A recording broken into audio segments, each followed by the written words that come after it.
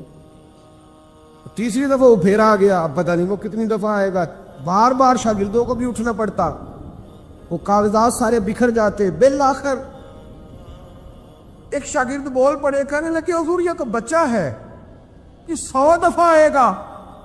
تو امام صاحب نے برجستہ جواب دیا، فرمایا اگر یہ 100 دفعہ آیا نا تو ابو حنیفہ 100 دفعہ اٹھ کے کھڑا ہوگا، میں کھڑا ہوں گا تمہیں تو نہیں نہ پابند کر رہا۔ کہ حضور ماجرا کیا ہے، کون ہے یہ بچہ؟ تو امام صاحب فرمانے لگے یہ میرے استاد کا پوتا ہے، یہ میرے شیخ کا پوتا ہے، میرے مرشد کا پوتا ہے، اصلا نال جے نیکی کریے تے او نسلاں تاک نہیں بھول دے، ہم دے اصلا نال نیکی کریے تے پھل کنڈیاں نال تول دے، یہ میرے حضرت کا پوتا ہے، اس گھر سے میں نے فیض لیا ہے۔ فرمایا میں نے نمک کھایا ہے، یہ کیسے ہو سکتا ہے کہ یہ آئے اور میں اٹھ کے کھڑا نہ ہوں، یہ 1000 دفعہ بھی آئے تو میں کھڑا ہوں گا۔ تو امام ابو یوسف فرماتے تھے اس دن مجھے سمجھ آئی کہ یہ جو امام صرف امام نہیں، امام اعظم ہے نا، یہ بڑے اس لیے ہے کہ انہوں نے ادب بڑے بڑے کیے ہیں۔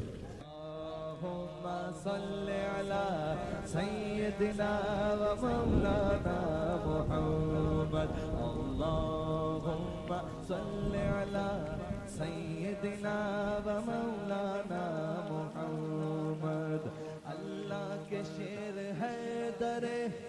کرار پر درود اللہ کے شیر حیدر کرار پر درود اللہ کے شیر حیدر کرار پر درود حضرت حسن حسین کے کردار پر درود اللہم صلی علی سیدنا و مولانا محمد وعلی سیدنا علی و سیدتنا فاطمہ و سیدتنا زینب و سیدنا حسن و سیدنا حسین وعلی آلہ و صحبہ و بارک وسلم زینب کی بارگاہ میں